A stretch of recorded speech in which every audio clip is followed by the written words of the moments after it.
Hello there, Matt with LINBIT here. In this video, I'll demonstrate how you can use LINBIT software to migrate applications and their data between public and private clouds in a hybrid cloud architecture. But first, why plan for data migration? Having a strategy for data migration enables you to minimize downtime during lift and shifts. So you have an application in site A, but for one reason or another, you have to move it to site B. LINBIT software allows you to synchronize your data in the background and then keep it in sync while it's being used.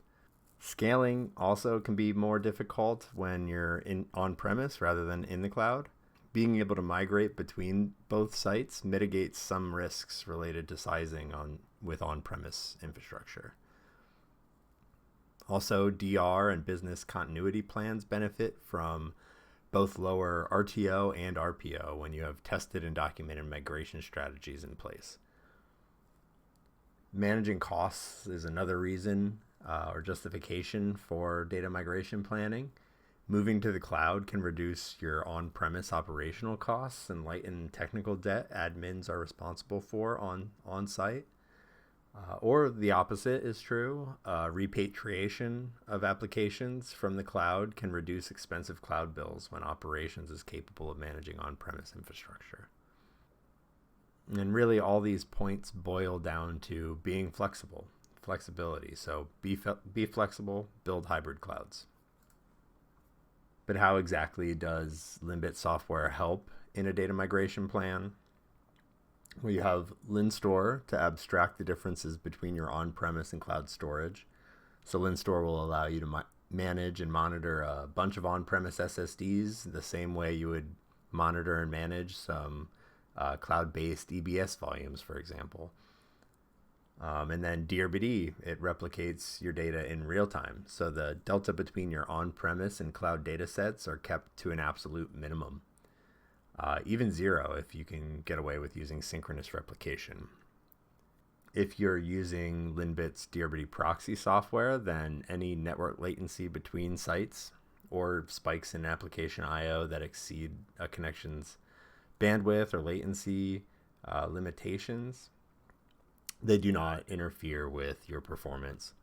Because application writes are buffered by DRBD proxy, this allows the application to continue writing to the storage quickly, avoiding I/O wait with the caveat that you have buffered data, but with the upside that you can replicate over very long distances. Another point that often gets kind of passed over is that DRBD can be slipped into a device stack to replicate existing data. So you don't need to use DRBD from the beginning.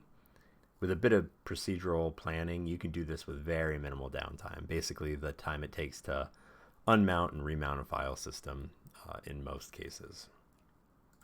In my example architecture that I'll demonstrate in a bit here, which I also discussed in detail in a recent blog on blogs.linbit.com, you'll probably see a link in the description below.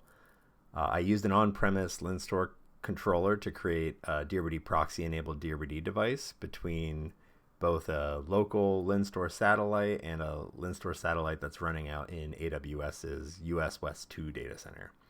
It's the data center closest to me, being in the Pacific Northwest. And I replicated between those sites using a host-based VPN, and I measured about 10 milliseconds of latency and 11 megabytes of bandwidth between basically my house and US West 2. Some of the highlights in terms of LINSTOR configurations and design choices that facilitate data migration within hybrid clouds, we have the LINSTOR satellites will all likely need DRBD proxy for that long distance replication. This is only available in LINBIT's customer repository, so you do have to be a customer for that. Otherwise, you can try using DRBD's asynchronous mode, which in some cases will work for you without DRBD proxy. But like I said, latency or bandwidth could be an issue with a spikier I/O workload. All the satellites will exist within the same LINSTOR cluster. This is opposed to something like a multi-cluster where you're shipping snapshots or backups between separate LINSTOR controllers and separate LINSTOR clusters. Nodes will all have a storage pool configured. That's a pretty basic requirement of LINSTOR, but you don't want to use DRBD's diskless attachments to access your storage across a WAN. Each node will need to have their site property set. This is a very special property that is only used with DRBD proxy, so LINSTOR will know when to configure a DRBD proxy connection for resources that replicate between different sites. But in addition to that, each node will also need an aux property set to the respective site.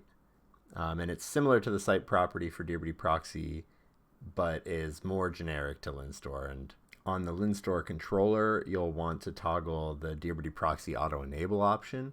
This is controlling whether LINSTOR tries to configure a DRBD proxy automatically for resources it creates that span sites.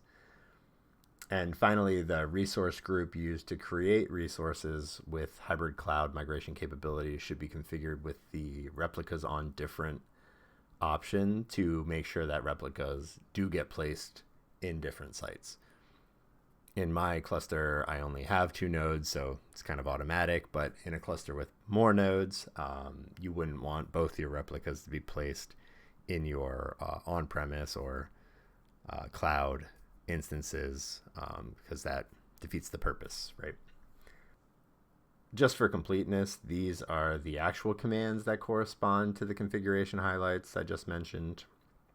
You can kind of pause the video here and review those if you're interested, but I do recommend that you check the description of this video in case any of this changes. We are about to release proxy version 4 over here at LINBIT, and this might come with some refreshed ideas for how it integrates with LINSTOR. And one last thing I just want to say before moving on is that once you've set all these configurations up, creating volumes with replicas distributed across your hybrid cloud sites with DRBD proxy enabled is just that single resource group spawn command at the very bottom of this slide. So while it might seem like a lot of configuration to get you there, those 10-ish upfront commands should allow you to create and destroy as many hybrid cloud volumes as you need very easily after that. And after all that configuration, how easy is it to actually use and migrate an application that uses a stretched hybrid cloud volume? I'll switch to my demo environment and show you. So over in my shells, I'm logged into both a local node and a node hosted out in AWS. The local node's LINBIT local, and the AWS node is named LINBIT DR in this case. They're both configured in a LINSTOR cluster, just as I described in the slideshow portion of the demonstration. And they both have this one DRBD device defined on both of them and replicating between them using DRBD proxy. I usually demonstrate things just in the terminal, usually failing around services and showing outputs in my terminals just to prove that things have moved. But after standing up a local Minecraft server for my son and some of his friends, I was inspired and thought that was a pretty visual and might prove to be a fun way to demonstrate a cloud lift and shift.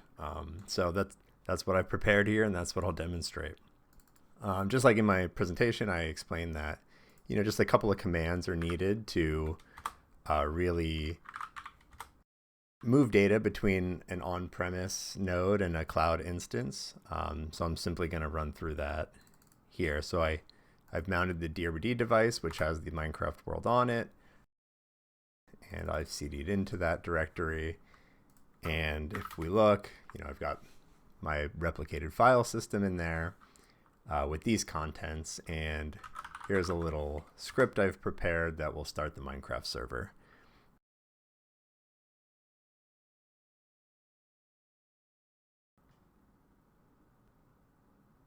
We can see it starting up here, and I can switch over to my Minecraft client.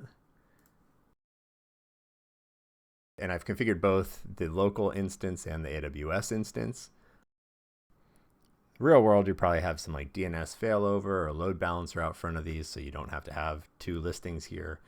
But I did this so that I could show you, you know, I have a local address here in my AWS instance has, you know, the public address of my AWS instance.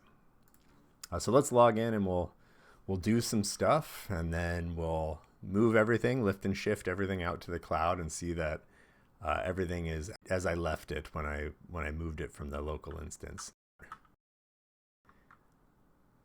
I haven't really thought this far. I haven't really decided what I'm going to do. Let's maybe go and chop something down. Let's probably a little rude, but we'll kind of chop down this guy's pillar here. Maybe we'll take a wall down while we're at it, just to make it very easy to see what we've done.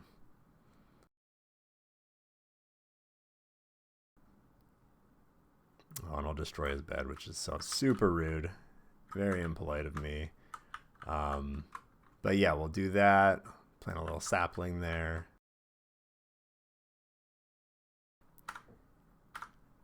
And then back to the shells. I'm gonna kill that process, and we'll run through the migration process. So a few simple commands. We'll get out of that directory so we don't lock ourselves up trying to unmount it.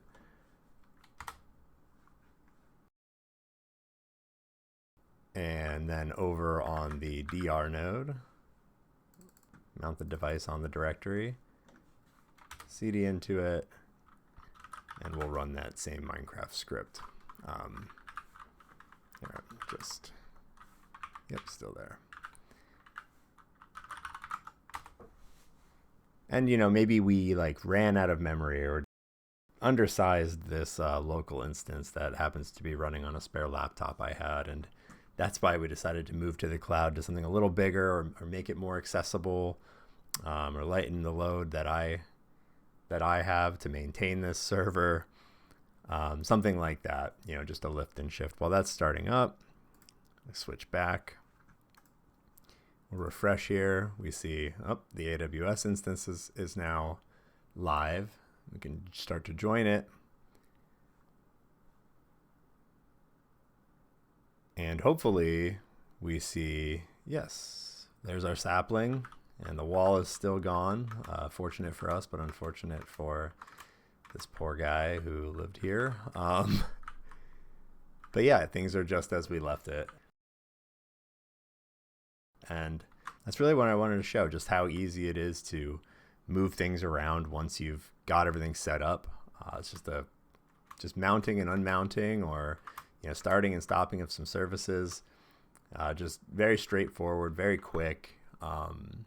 We could have had people playing on this server for, you know, months, years, doesn't matter. Everything's going to be synchronized in the background because of Dearbity, and when the time comes to move things, we move things very quickly and efficiently. So that's all I really had. I appreciate you watching, and hope you like the lightheartedness of this demonstration. But that's all I got for you now. So thanks for watching.